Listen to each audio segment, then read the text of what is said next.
Allez, c'est parti, on va démarrer ce webinaire et on va laisser les personnes se connecter au fur et à mesure. Donc, bienvenue pour le webinaire thématique. Encore une partie retour expérience de la V9 et une petite partie focus VAE et bilan de compétences. Donc, on va aborder certains éléments, notamment la sortie de l'arrêté sur la VAE, dont Karim va nous parler.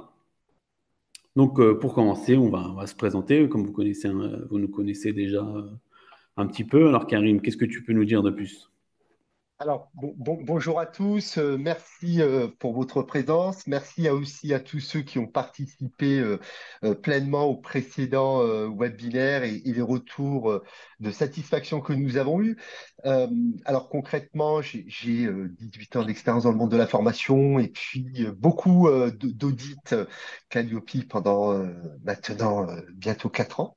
Mhm. Et donc, toujours à disposition de l'ISQ dans le cadre des audits de renouvellement davantage actuellement. Très bien.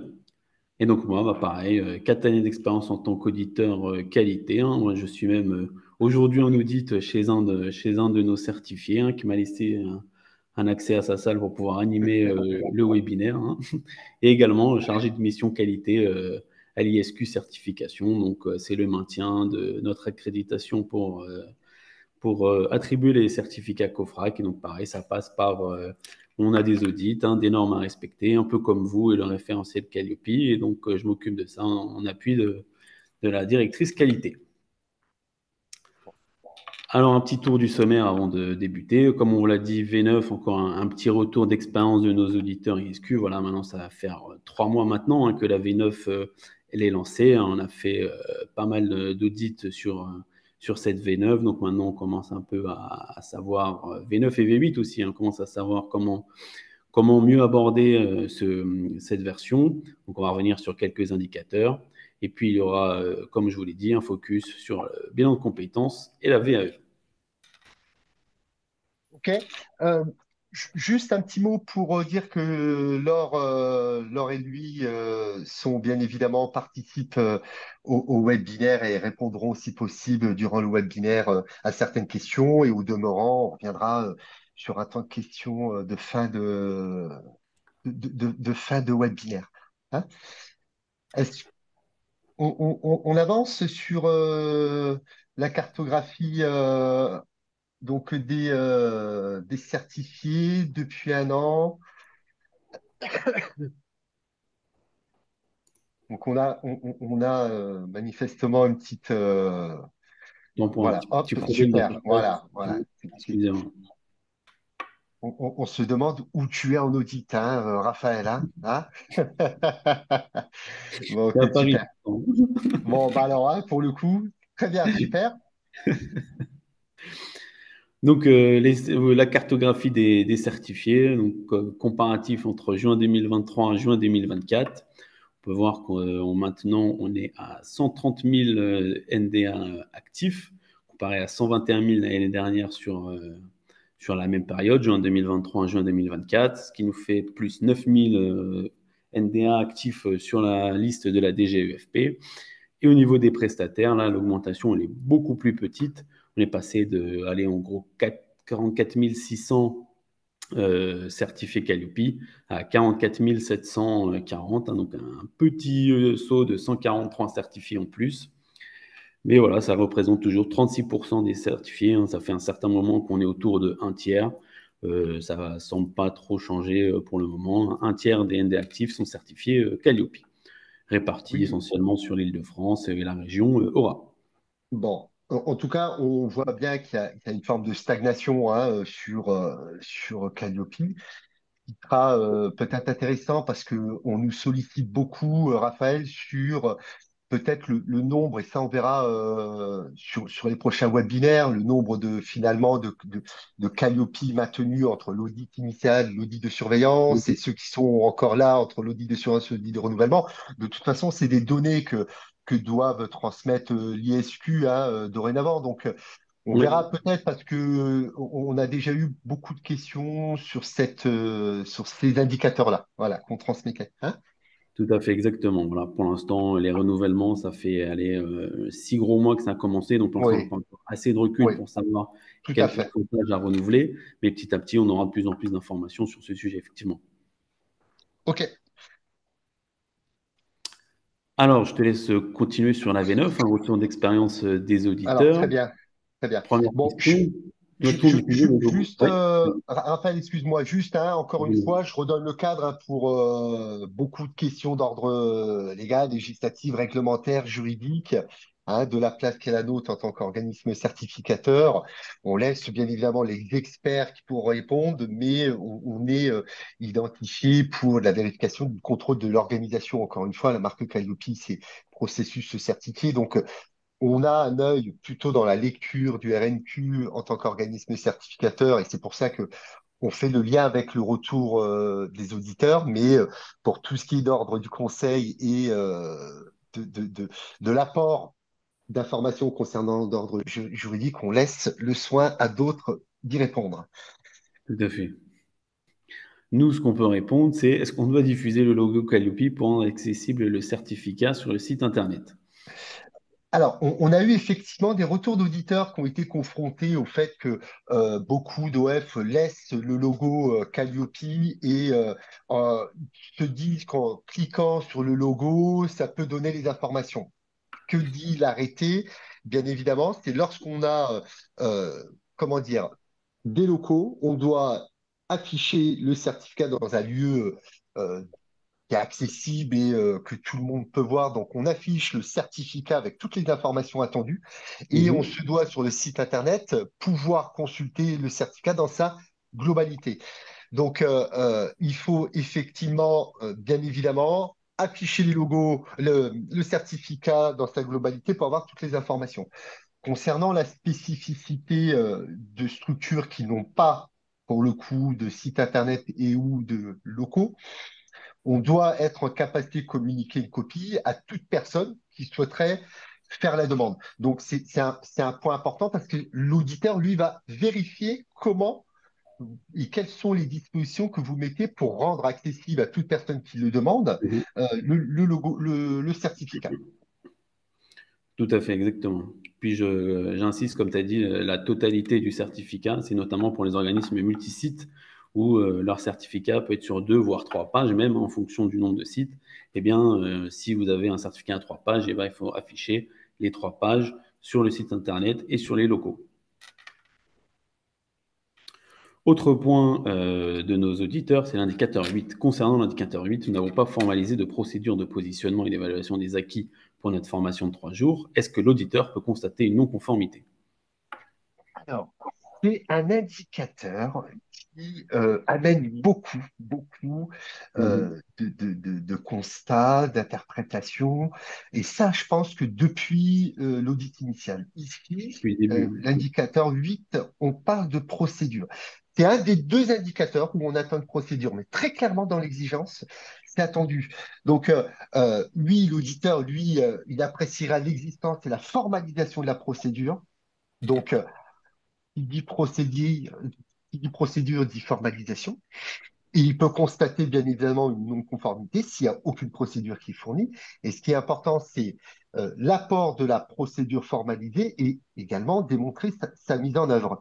Donc, quand on peut le voir dans le glossaire, on a une définition de la procédure de positionnement et procédure d'évaluation. Et bien évidemment, la procédure de positionnement peut être réalisée pendant le parcours. Et ça, je crois que c'est important parce que des fois, et même souvent, on intègre dans le cadre de l'analyse de besoins, on juxtapose les outils et les tests de positionnement. Donc, ça peut tout à fait également s'intégrer dans un parcours d'admission. On retrouve généralement, voilà, des tests de connaissances. En amont, on intègre aussi le tour de table, voilà, plein d'exemples qui démontrent la mise en œuvre. Par contre, la formalisation de la procédure est également attendue. Je dis ça parce que c'est un des indicateurs les plus importants dans le cas de l'individualisation de parcours. quand on formalise et on met en œuvre cette procédure, ça corrobore pour l'auditeur dans son esprit que dans le cas de l'indicateur 10, où on dit tu mets en œuvre, tu adaptes la prestation, le suivi et Mhm. l'accompagnement, ça renvoie aussi à l'auditeur des informations qu'il pourrait voir dans le cas de l'adaptation de la prestation éventuelle. Et également, dans la note ABN de l'indicateur 11 qu'on a déjà vu lors des précédents webinaires, on parle de procédure d'évaluation. Donc, on peut tout à fait aussi envisager que cette procédure de positionnement est également intégrée dans une procédure globale. Donc, l'auditeur, lui, quand il voit la formalisation de cette procédure, il a déjà des points de visibilité pour les prochains indicateurs. Donc, la formalisation est attendue, sa mise en œuvre. Très bien. Merci Karim pour cette réponse très complète. Ensuite, on a deux autres indicateurs. D'abord, le 9. Pour les formations dispensées hors des locaux de l'OF, doit-on se référencer au règlement intérieur de l'entreprise concernant les mesures en matière de santé et de sécurité? Oui, c'est un indicateur essentiellement pour les organismes qui dispensent leur formation hors des locaux, hein, puisqu'ils n'en ont pas. Alors, généralement, ils ont un intra au sein des entreprises. Et on oublie la petite note à bene qui dit qu'effectivement, tout ce qui est mesures en matière de santé et de sécurité, c'est le règlement intérieur de l'entreprise qui fait foi. Donc, l'auditeur, lui, va vérifier comment les bénéficiaires ont été informés de ces mesures. Donc, charge aux prestataires de s'assurer auprès de l'entreprise que les mesures de santé et de sécurité sont bien en conformité. Ça renverra, et on le verra un peu plus tard sur l'indicateur 17, concernant Mhm. les moyens, les locaux et les équipements en adéquation. Mhm. Bah justement, l'indicateur 17, un peu dans le même esprit, quand on n'a pas de locaux, comment est-ce qu'on peut démontrer l'adéquation des locaux que l'on a loués pour la formation?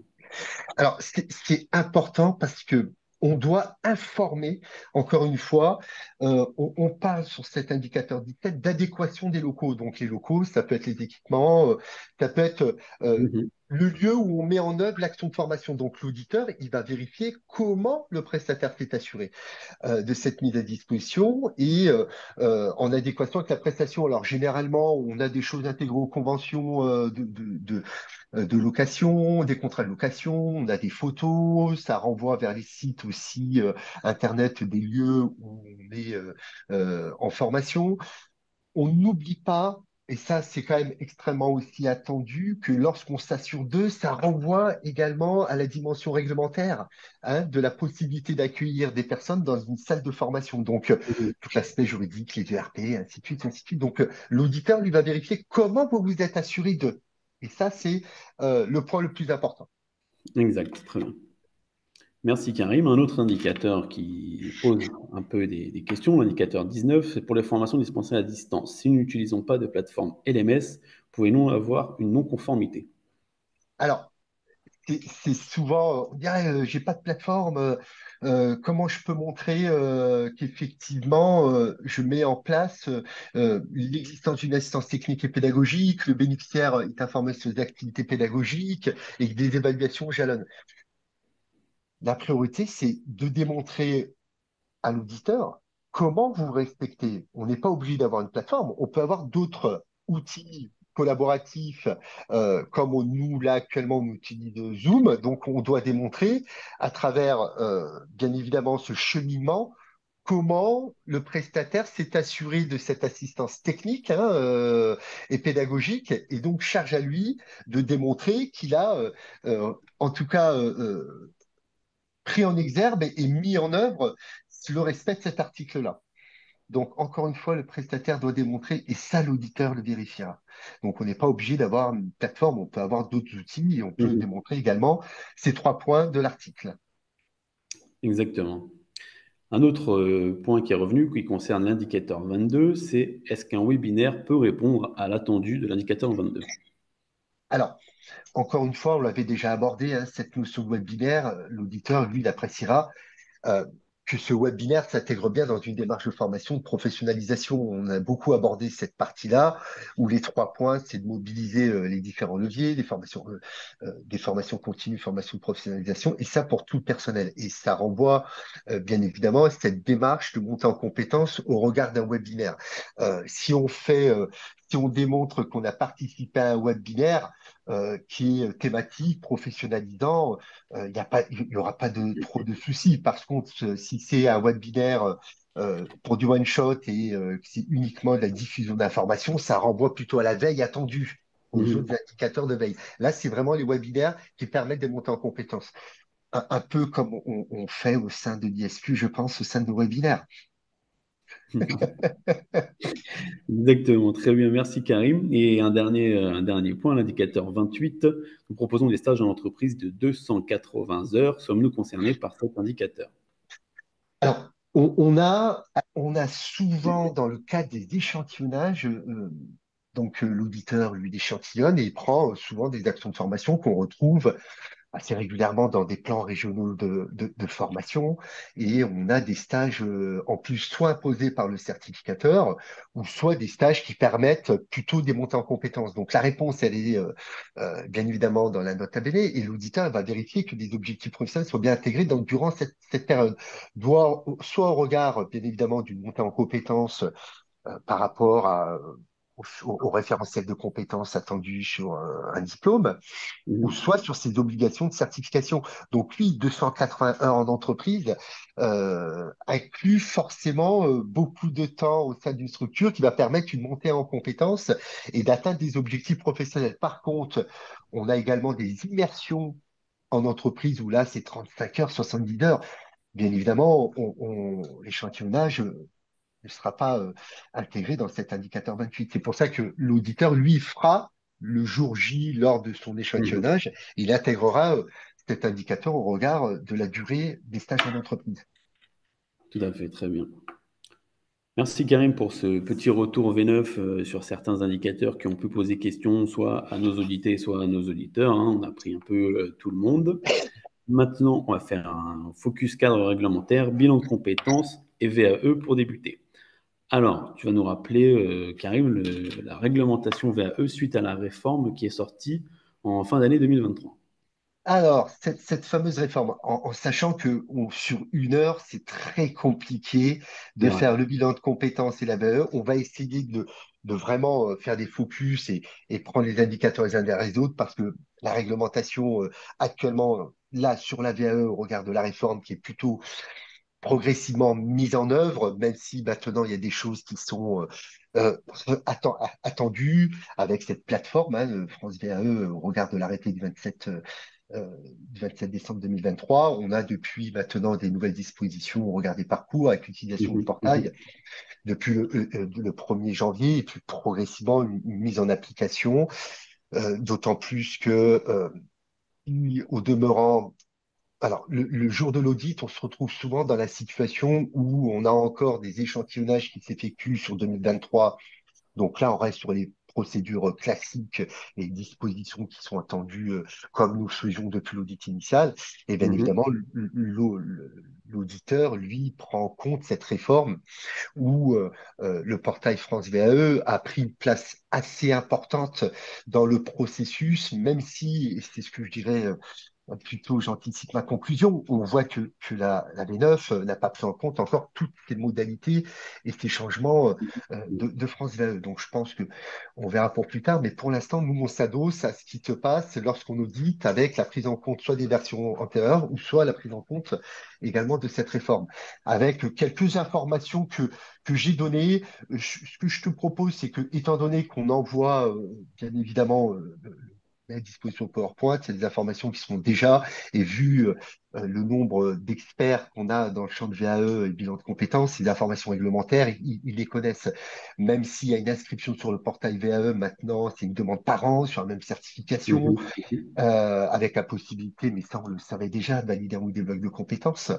Donc, il y a beaucoup de changements sur cette notion aussi d'expérience, hein, c'est un an tu peux passer, voilà, hein, dès l'inscription, on a euh, la demande de recevabilité. Alors, ça aussi, ça a bien as bien bougé puisqu'il y a Oui, l'apparition d'un architecte accompagnateur de parcours avec une liste mise à disposition de France VA. On a ce nouveau service public qui permet d'informer les candidats, proposer une interface et surtout, il fournit la possibilité de gérer davantage la dimension administrative qui était un des freins importants, très clairement. Ils ont la possibilité aussi, alors ça c'est vraiment aussi attendu et c'est une obligation d'être certifié Calliope quand on est euh, architecte, accompagnateur de parcours, donc avec des structures qu'on verra bien, parce qu'il faut être habilité. Et ça, c'est extrêmement attendu, puisque sur le portail, on met à disposition des candidats cette liste des structures et des consultants VAE, en sachant qu'actuellement, on a 210 certifications sur site secteur prioritaire, santé, sanitaire et sociale, grande distribution, métallurgie et export. Donc, c'est 210 à l'heure d'aujourd'hui qui sont sur le portail. mhm.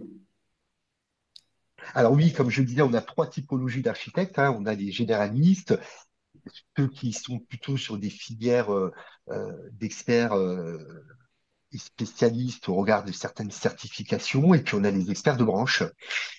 Et voilà, je renvoie à l'article où je disais qu'ils doivent disposer de la certification Calliope. Bon, soit de la certification Calliope, ou soit certifié dans la catégorie action par VAE. OK? Oui, c'est ça.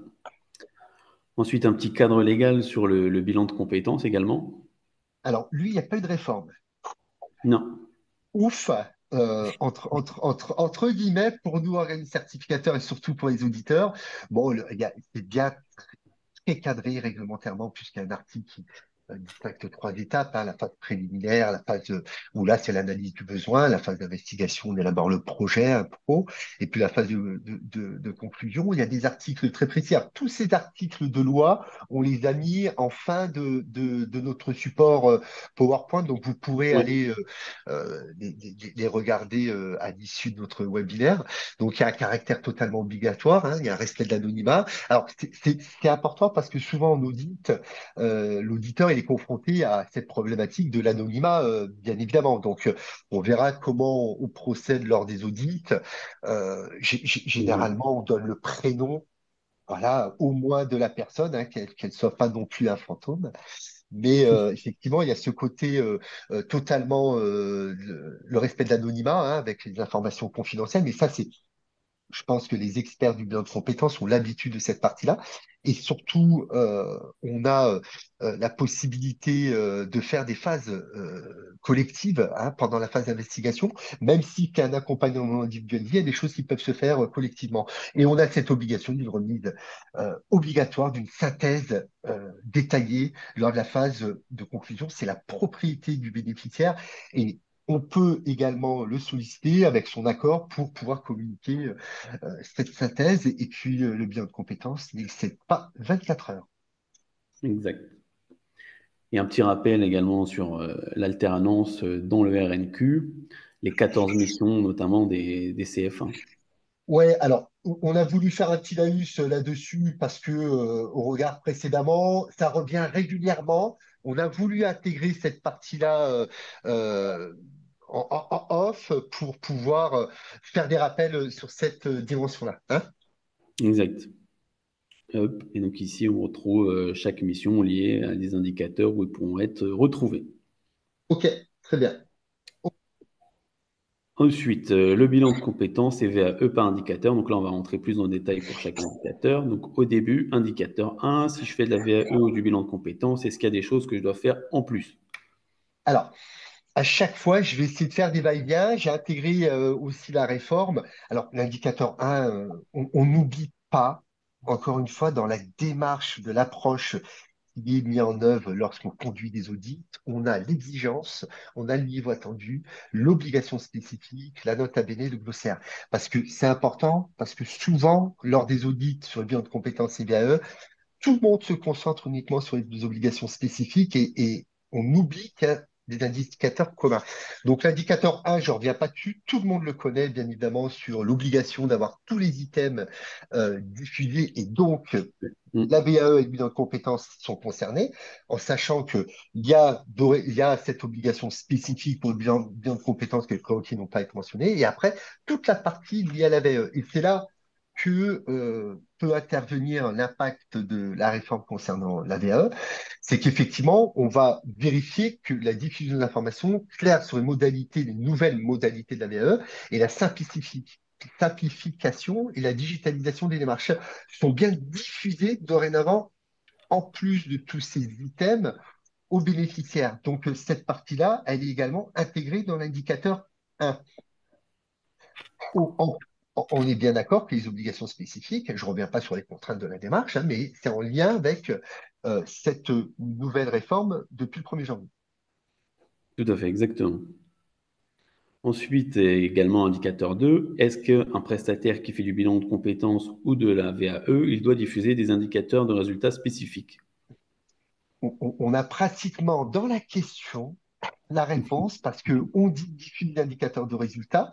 Et ça, c'est au regard de la nature des prestations mises en œuvre et des publics accueillis. Donc, très clairement, on peut retrouver pour le bilan de compétences et toute satisfaction, le nombre de bilans, voilà, le taux d'aboutissement, le taux de retour à l'emploi, beaucoup d'indicateurs qui sont propres au bilan de compétences et à Mhm. sa spécificité, au même titre que la BAE, hein, puisque on le verra avec les taux de validation de l'obtention, nombre de dossiers accompagnés.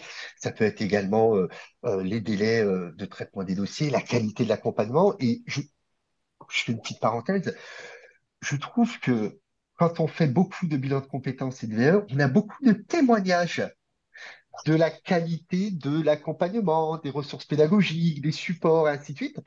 Et les témoignages sont également potentiellement des indicateurs de résultats lorsqu'on est sur la VAE et le bilan de compétences. Mhm. Tout à fait, tout à fait.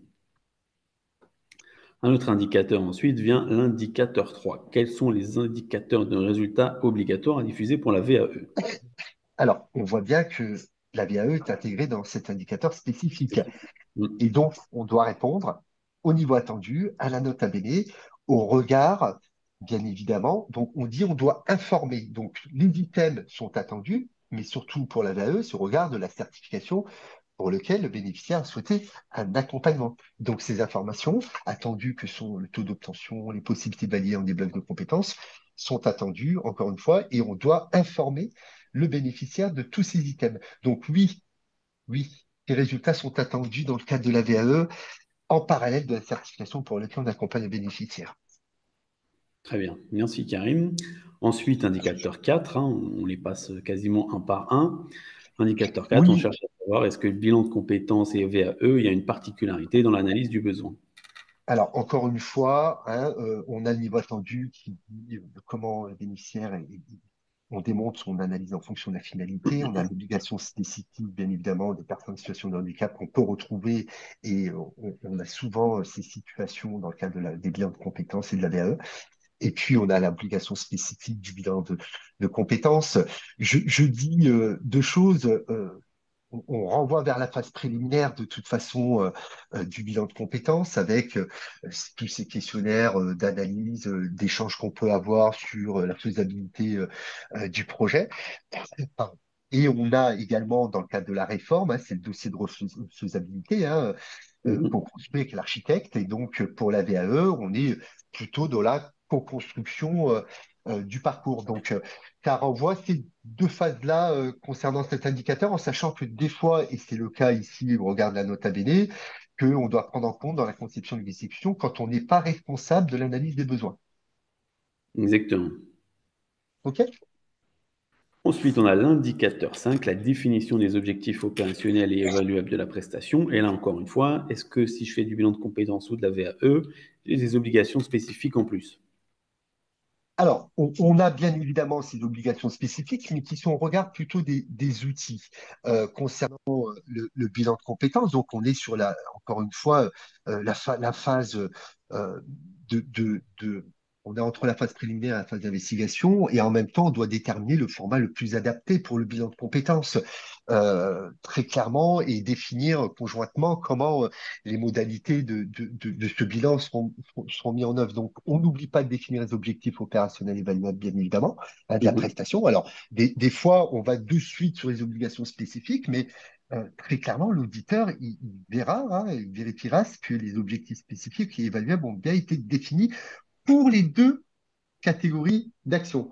Concernant la VAE, on a cette obligation qui est la contractualisation et on énonce les engagements respectifs des bénéficiaires. Donc, dans l'ancienne monture, on avait souvent les conventions ou les contrats dans lesquels on retrouvait, et j'insiste bien sur les engagements respectifs du bénéficiaire et de l'accompagnateur.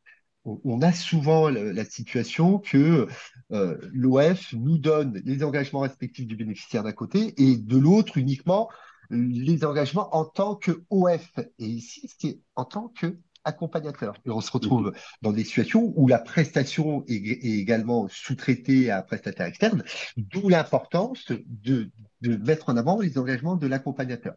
Concernant la VAE, on a depuis le 1er janvier la vérification du contrat d'accompagnement en définition claire et ajusté selon la nouvelle méthodologie d'accompagnement. Les engagements respectifs sont déjà définis dans la plateforme.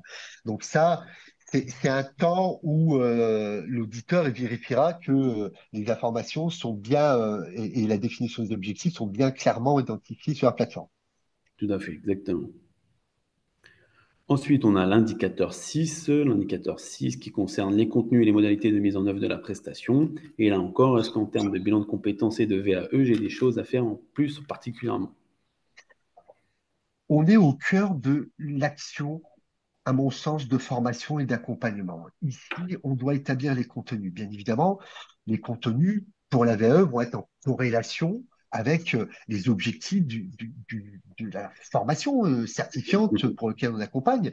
Ça va être aussi en lien avec le dossier pro, le livret 2, et quels sont les outils pédagogiques et les ressources que je vais mettre à disposition aussi pour amener, bien évidemment, euh, le bénéficiaire à mettre en corrélation cette construction de son livret pour être, on va dire, au plus proche des attentes, des compétences et des activités attendues par le référentiel. Donc oui, on doit établir des contenus pédagogiques pour la VAE. Pour le bilan de compétences, c'est la même chose. C'est les outils d'analyse, ça va être les tests de personnalité, ça des grilles de compétences, les fiches métiers.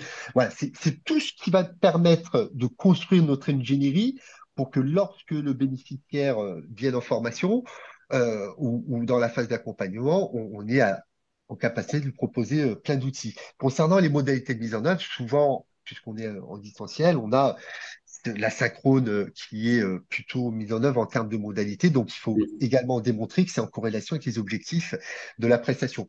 Mais on a moins de soucis sur les modalités. On a plus l'auditeur, il doit vérifier que les contenus sont vraiment en corrélation avec les prestations et surtout dans le cas de la VAE, on regarde la certification pour laquelle on accompagne.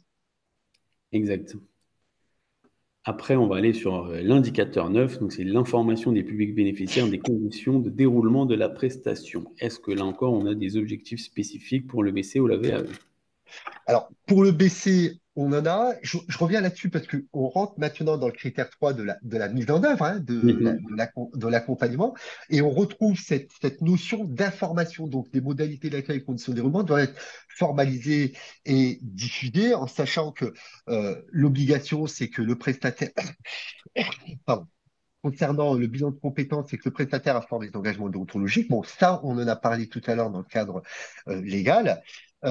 L'idée ici, c'est souvent, on a des propositions d'accompagnement distanciel, c'est l'information sur les moyens et les équipements. Ça corrobore avec tout à l'heure les indicateurs 9, 9 et 17. Hein, c'est comment j'informe le bénéficiaire. Ben voilà, des outils qui vont être mis à disposition numérique, collaboratif. Donc, lui, l'auditeur, il va être garant de trouver l'information qu'on a donnée sur cette partie-là. Mhm. Concernant la VAE, ben, on a la plateforme, hein, la possibilité aussi de faire du présentiel et du distanciel pour la APA.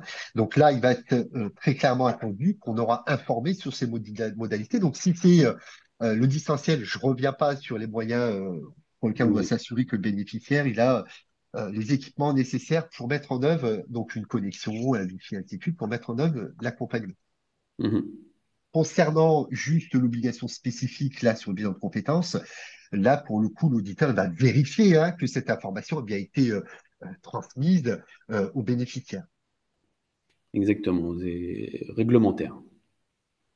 Après, on a l'indicateur 10, c'est la mise en œuvre et l'adaptation de la prestation, l'accompagnement, le suivi. Donc vraiment le 10, l'adaptation au maximum. Est-ce que VAE et bilan de compétences, on a encore des obligations spécifiques? Alors, on a ces deux obligations spécifiques qui sont projetées avec la mise en œuvre de phases individuelles et collectives. On adapte la durée, modalité d'accompagnement, bien évidemment. On a la convention de prestation qui précise beaucoup de choses.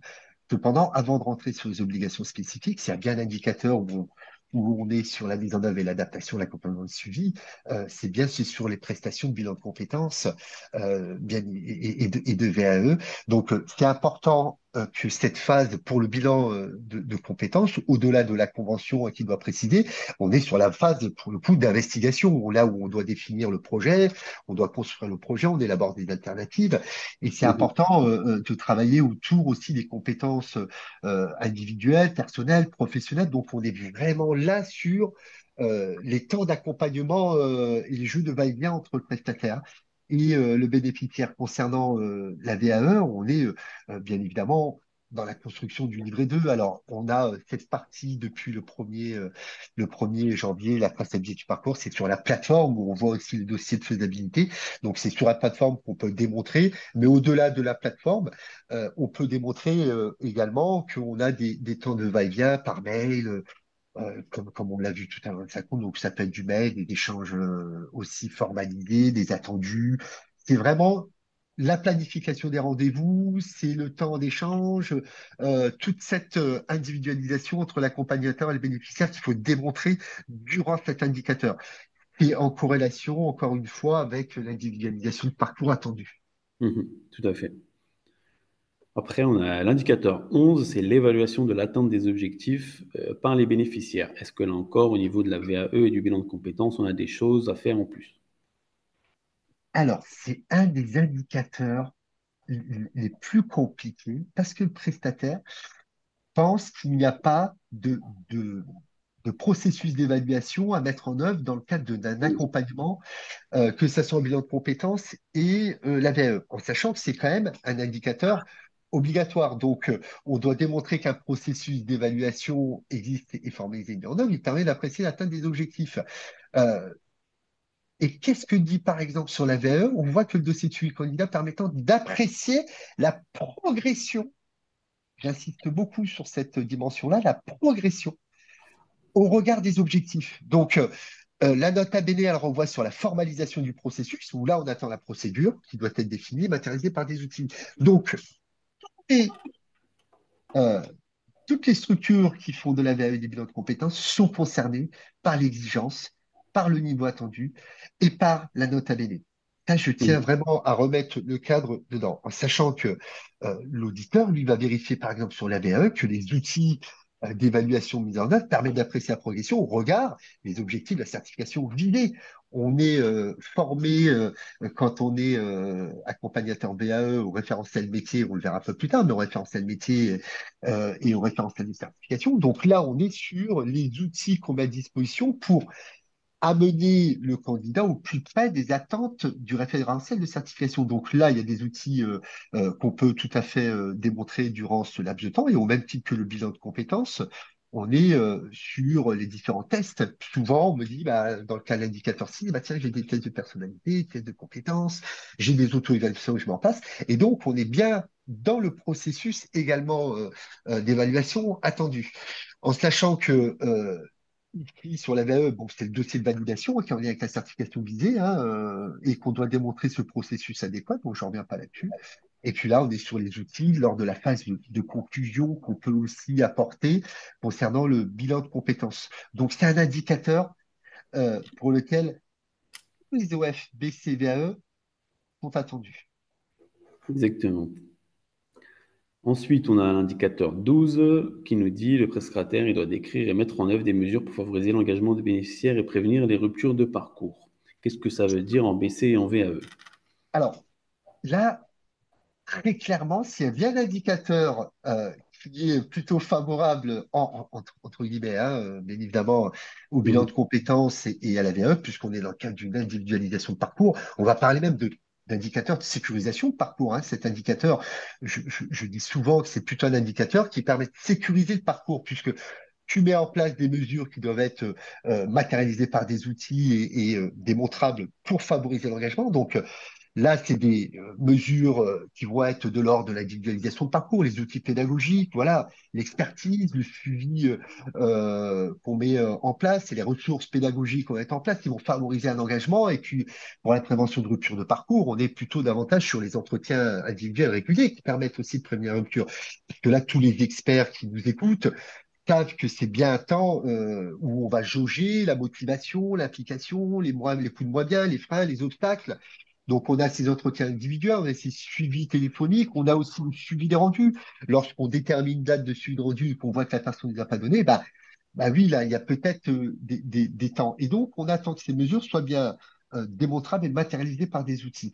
Généralement, ça pose pas de problème pour nos deux structures, bien de compétences et bien. Mhm. Tout à fait, exactement. Après, on a l'indicateur 16 qui nous dit que voilà, lorsque le prestataire il met en œuvre des formations conduisant à une certification professionnelle, il doit s'assurer que les conditions de présentation des bénéficiaires à la certification respectent les exigences formelles de l'autorité de certification. Indicateur spécifique VAE, CFA et OF.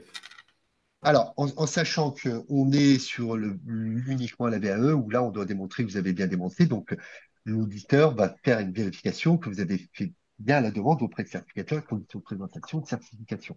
En sachant que depuis la réforme, cette obligation de convoquer un jury, elle est renvoyée au certificateur. Alors, je vois déjà, j'ai déjà eu plein d'échos que le certificateur ne respecte pas les 3 mois. Mais là, nous, aujourd'hui, on ne peut pas mettre en exergue cette partie-là, mais surtout que l'auditeur vérifiera que l'AAP a bien informé le candidat des modalités spécifiques du certificateur. Et c'est ça qui va être attendu, puisque lui, il n'aura plus la main au regard de la plateforme et de cette obligation. Mhm. OK? Tout à fait. Indicateur 17, ensuite, c'est la mise à disposition, comme on en a parlé tout à l'heure, mise à disposition des moyens humains et techniques adaptés d'un environnement approprié. Est-ce que le bilan de compétences, il y a des choses à faire en plus? Alors, on va aller assez rapidement sur cette slide. La chose, le point important, puisqu'on a déjà parlé des équipements, c'est concernant l'obligation spécifique, donc la mise à disposition pour les biens de compétences d'un environnement garantissant, mais sans, on n'a pas trop de soucis de la discrétion et confidentialité. Cependant, on doit apporter l'habilitation des personnes qui font passer les tests.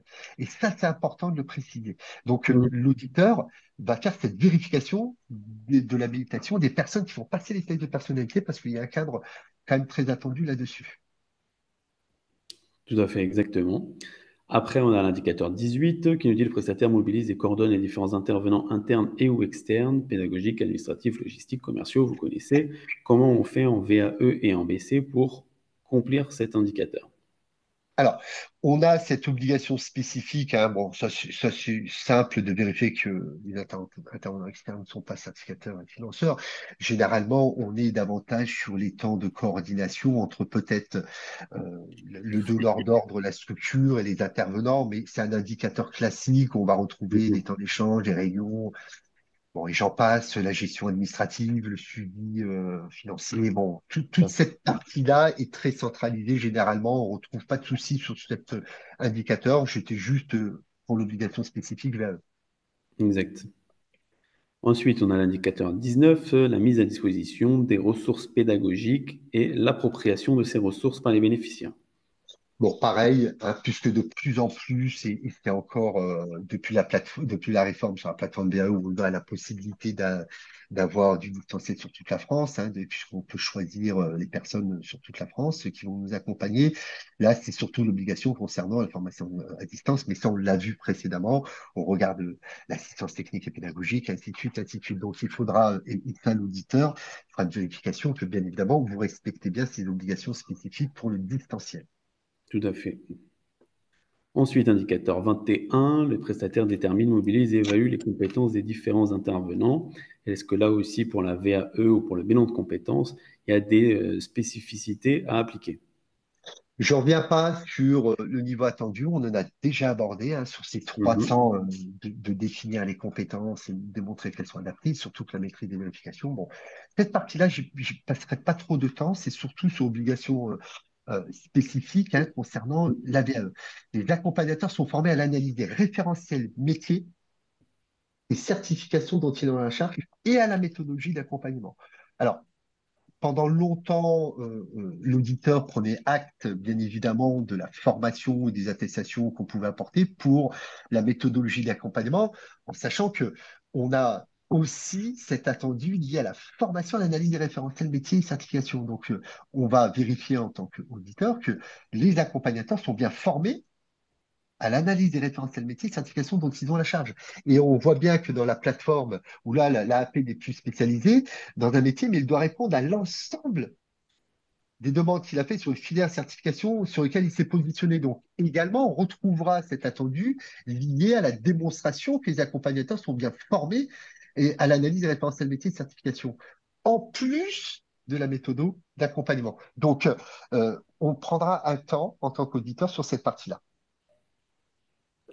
Tout à fait, exactement, Karim. Ensuite, le 22, on va aller un peu plus vite. Le prestataire entretient et développe les compétences de ses salariés adaptées aux prestations qu'il délivre. Est-ce que là aussi, on a des impératifs vers eux au bilan de compétences?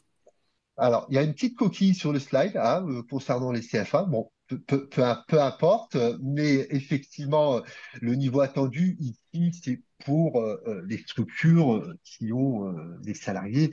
Et ça, très clairement, on ne revient pas sur cette partie de mobilisation, de formation continue. On a parlé de la formation de professionnalisation. Donc, c'est les leviers dont on a parlé Mhm, mhm. précédemment que ce soit le Exact. webinaire, et puis des formations, puisqu'on parlait de formation à l'accompagnement, formation référentielle métier, certification. Donc, c'est peut-être ici qu'on apportera ces éléments de preuve. Exact, tout à fait. Après, on a le 23, la veille légale et réglementaire sur le champ de la formation. Est-ce que la veille doit être adaptée en fonction de la catégorie d'action? Ouais, très clairement, ici, l'auditeur fera une vérification que vous faites bien une veille sur le champ du bilan de compétences et de la VAE, en plus de la veille légale et réglementaire. Mais bon, on regarde l'évolution de la réforme de la VAE. Je crois que c'est bien des indicateurs qui sont très attendus. C'est cet indicateur-là. Exact. Après, on a l'indicateur 27, la sous-traitance. Lorsque le prestataire fait appel à la sous-traitance ou au portage salarial, il s'assure du respect de la conformité au présent référentiel. Est-ce que pour la VAE, le bilan de compétences, il y a des impératifs en plus? Ben, entre guillemets, hein, sur la V9, en fonction Mhm. de financement, si on est sur le CPF, je ne vais pas revenir en arrière. Tous les webinaires qu'on a apportés sur la notion de sous-traitance et du fléchage sur le CPF en tant que sous-traitant. Ici, l'indicateur 27, pourquoi j'ai tenu à le remettre en exergue? Parce que très clairement, au regard de la réforme, on a une obligation d'être certifié de Calliope pour les structures qui emploient l'AAP. D'accord? Donc, mais au-delà de cette obligation d'être Calliope, souvenez-vous, de la note à Béni qui dit que même si on n'impose pas, on peut avoir Calliope ou pas, la responsabilité de la qualité appartient à deux donneurs d'ordre. Exact. Qu'on soit Calliope ou pas, même si dorénavant sur la plateforme, on est Calliope. OK? Après indicateur 30, le prestataire recueille les appréciations des parties prenantes, bénéficiaires financiers, équipes pédagogiques et entreprises concernées. Est-ce que là aussi, pour le bilan de Bon. compétences et pour la VAE, il y a des choses à faire? Alors, pour la VAE, pour le bilan de compétences, c'est la nouveauté hein, avec la V8 entre la V7 et la V8, c'est qu'on a Mhm. cette obligation spécifique que seules les appréciations de bénéficiaires et des équipes pédagogiques sont requises sur cet indicateur. Au regard de la VAE, on retrouve le même système un peu de sollicitation, hein, bien évidemment, que ce soit pour les financeurs et l'entreprise, parce que souvent, alors quand c'est des prises en charge l'entreprise, bah là, on n'a pas de financeur puisque c'est l'entreprise, donc on repose sur une entreprise et vice-versa. Et surtout que là, sur la plateforme, les financements sont déjà pris en charge. Donc, c'est assez compliqué. On attendra réellement sur cette partie financeur, sur la VAE, très clairement la participation plutôt sur des webinaires spécialisés par les OPCO sur les financements de la VAE, dont sont très appréciables pour l'auditeur. Tout à fait, exactement. Et donc, pour conclure, l'indicateur 32, qui nous dit le prestataire met en œuvre des mesures d'amélioration à partir de l'analyse des appréciations et des réclamations. Est-ce que là aussi, on doit adapter en fonction de la catégorie d'action? Bah, très clairement, c'est également un des points noirs comme pour l'indicateur 11. Ici, cet indicateur, on doit le voir dans une vision peut-être globale, Mhm. systémique et fonctionnelle pour l'organisme qui va démontrer certaines mesures d'amélioration, mais on attend aussi des mesures. Si on est dans la logique de l'analyse d'appréciation de l'indicateur 30 et des réclamations de l'indicateur 31, on doit mettre en place des mesures spécifiques VAE et bilan de compétences dans le cadre de la démonstration de son amélioration continue. Lui, dans cet indicateur, les mesures sont très appréciées par les auditeurs concernant la spécificité de chaque catégorie d'action et je répète, qui peuvent s'inclure dans une amélioration continue beaucoup plus globale. Mhm. Exactement. Alors, en conclusion de tout ça, de tout ce qu'on a pu dire aujourd'hui, quelle est la conclusion, Karim? La conclusion, c'est qu'en 3 quarts d'heure, faire le bilan de compétences, la réforme de la VAE et la VAE antérieure, c'est C'est chaud. c'est assez chaud, mais nos auditeurs, ils sont bien au fait, puisqu'ils ont tous participé dernièrement au sein de l'ISQ à un temps de travail sur la réforme. Donc, tout le monde est au fait un peu des modalités de mise en œuvre et de conduite de l'audit. Mais ce que je mettrais en exergue, au-delà de l'impact de la V9 hein, sur le CPF, parce qu'il y a beaucoup de bilans de compétences et voir la VAE sur le CPF, c'est qu'il y a une petite précision. Le bilan de compétences n'a pas été très impacté, hormis la précision apportée à l'obligation spécifique de l'indicateur 8 et l'ajout de l'obligation spécifique de l'indicateur 30. Concernant la VAE, alors, il y a une prise en compte dorénavant de la réforme dans la conception et la réalisation de l'accompagnement et ça, l'auditeur, il va prendre en compte toute cette phase-là et charge au prestataire de démontrer comment lui, dans son organisation globale, quand tu me poses la question des mesures d'amélioration continue dans le cas indicateur 32, là, pour le coup, je crois que la réforme a bien impacté les structures qui proposent la VE. Donc, l'auditeur va vérifier qu'il y a une prise en compte de cette dimension-là. On regarde des mesures d'amélioration, on regarde de la veille aussi, et donc, cette réforme, elle est en cours. Donc, c'est difficile aussi pour les prestataires, d'une part, et d'autre part, pour les auditeurs, de continuer à conduire l'audit en sachant qu'il y a des nouveautés qui sont mises en place progressivement, et c'est jusque fin décembre. Donc, il y a également une mise à jour, comment dire, apportée sur la plateforme, sur beaucoup de modalités liées à la phase de conception. D'accord? Et ça, je crois que c'est la vraie nouveauté et l'impact que ça a pu avoir dans le cadre de nos audits VAE. Donc, pour finir, je dirais que charge à chaque fois à nos prestataires qui sont sur le bilan de compétences et la VAE, la prise en compte du cadre réglementaire et ces nouveautés évolutives dans leur méthodologie d'accompagnement et dans leur conception. Et ça, l'auditeur, il est pas très attentif, bien évidemment, à démontrer ces mesures-là. Tout à fait, exactement. Merci Karim.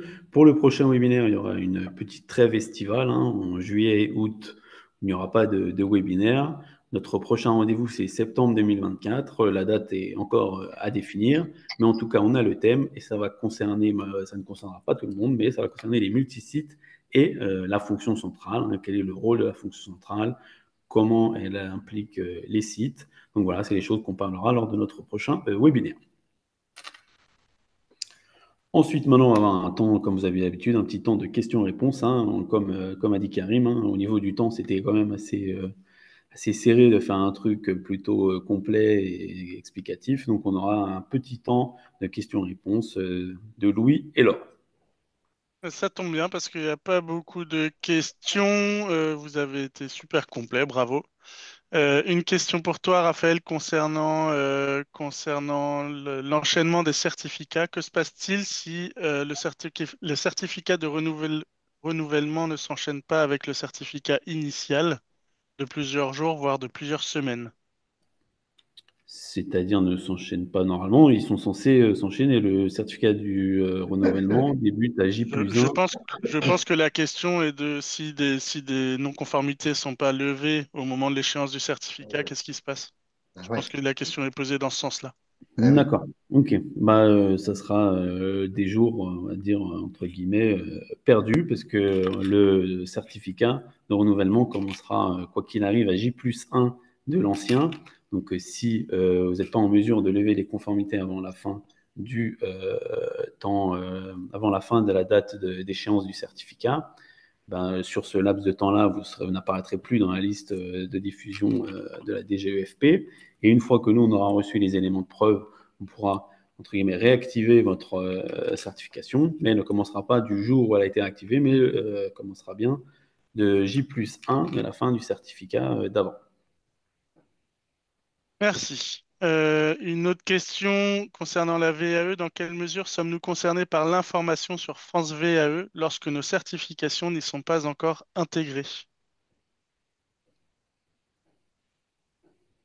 Alors, juste, lorsque nos certifications ne sont pas intégrées, comment on peut être l'information? Bah, on reste sur les dispositions antérieures de la VAE. On n'est pas impacté par la réforme, entre guillemets, au regard de l'intégration, de la non-intégration de notre certification si elles ne font pas partie des 210. Donc, on reste sur les mêmes dispositions. Dans le cadre de l'audit, on balayera tous les indicateurs, comme d'habitude, sur la notion d'information. Mhm. Et dernière question que j'ai, après je te laisserai la parole à Laure. Est-ce que vous avez une idée du timing de l'introduction d'Executive Masters, le niveau 7 des titres RNCP? On me demande en off. Alors là, je renverrai vers le certificateur. Un autre certificateur. C'est un autre certificateur de diplôme, hein, on est bien d'accord, mais Non, mais euh, la confusion arrive souvent. C'est pour ça que je vous ai gardé cette question. Il y ouais, a la ouais, confusion ouais. entre le mot certificateur. Et Alors, certificat. ah ouais, ouais. Ok, très bien. Merci pour lui pour cette petite passe en avant là, hein. Ouais. Je laisse la parole à Laure si t'as des questions qui te sont Oui, arrivées. alors on a eu quelques questions du point de vue juridique, hein, des personnes qui reviennent sur la notion de sous-traitance. Voilà, donc là, moi je les et le contrat de prestation. Donc, je sais pas toi, Karim, mais on les invite peut-être à Oui, regarder les webinaires qui ont déjà traité de cette question, hein, parce Et que d'ailleurs, nous, je te coupe, Laure, excuse-moi, il y a une question intéressante qui vient oui, d'arriver. C'est oui, je l'ai vu là, oui, pour est-ce la que veille. les webinaires, la Mhm. participation aux webinaires proposés par l'ISQ peut être une preuve de veille réglementaire? je crois que je l'ai placé dans le webinaire de manière peut-être subtile. Mais on parlait de webinaire intégrés dans la montée en compétences dans le cas de l'indicateur 22 et également les webinaires dans le cas de l'indicateur 23 de l'ISU. Alors, Mhm. là où on est un peu rassuré, c'est qu'on retrouve souvent nos webinaires dans ces deux indicateurs juste pour information et l'auditeur appréciera de retrouver ces webinaires puisque c'est bien des démonstrations, soit d'une montée en compétences, on l'espère, à Exact. l'issue de notre heure, ou soit bien évidemment la veille concernant la formation sur l'ISP. Tout à fait. Oui, alors Laure, juste pour Oui, les questions liées de la sous-traitance et oui. contrat de prestation, alors je l'ai dit en préambule, c'est des questions peut-être, si c'est des questions d'ordre juridique, on ne sera pas en capacité de pouvoir les répondre, même si elles reviennent de manière redondante, tant Mhm. qu'au niveau de l'État, on n'aura pas une clarification, hein, là où nous, on n'est pas des juristes. Par contre, on a fait suffisamment de webinaires où on a abordé ce sujet de sous-traitance et de prestation de service. Peut-être, et on l'espère, hein, bon, même si je suis sceptique au regard un peu actuellement de l'environnement en France, on espère que au mois de septembre, on pourra, nous, ISQ certification, et je parlerai sous couvert aussi du président et la directrice qualité, pourquoi pas définir, alors parce que ça revient en boucle, en boucle, en boucle, Oui, ce que nous, peut-être, en tant qu'organisme certificateur, on définirait en contrat de sous-traitance et contrat de prestation de service. C'est un oui, sujet que je pense qu'on abordera avec toute l'équipe de l'ISU, parce que c'est vrai que ça revient régulièrement et ça permettra aussi, je pense, aux prestataires de savoir sur quel pied lancer sur Oui, cette partie-là. oui. Mais on peut pas, d'un point de vue juridique, nous se substituer à l'État ou aux experts du droit du travail. Mhm. Et donc, nous on nous dit que l'indicateur 27, toujours avec des prestataires qui vont confier leur formation à des sous-traitants ou à du portage salarial. Alors, c'est vrai que vous pouvez penser qu'on reste encore un petit peu dans le flou de par ce que vient de dire Karim, mais là, nous, on ne peut pas prendre de position là-dessus, en fait, hein, sur ces notions juridiques. Exactement. On va pas vérifier le chiffre d'affaires du sous-traitant, on va pas vérifier s'il est bien en micro-entreprise ou pas. C'est pas à l'ISQ de faire ça. Nous, on reste sur le côté classique, on va dire, de l'indicateur 27. Comment, qu'est-ce que vous sous-traitez et comment vous assurez du respect du référentiel par vos sous-traitants. Ok, il y a d'autres questions parce que l'heure avance. Bon, c'est bon pour moi. Ouais. On Non, a répondu à tout ce qui avait été posé. pas Très d'autres bien. questions. Mm. Bon, on souhaite à toutes et à tous, puisqu'on ne reverra plus personne pendant 2 mois et demi, de prendre bien soin d'eux pendant s'ils auront des vacances, hein, et bon courage et bonne chance aussi pour tous les audits de renouvellement qui auront lieu, mais ils n'hésitent pas à s'imprégner de tout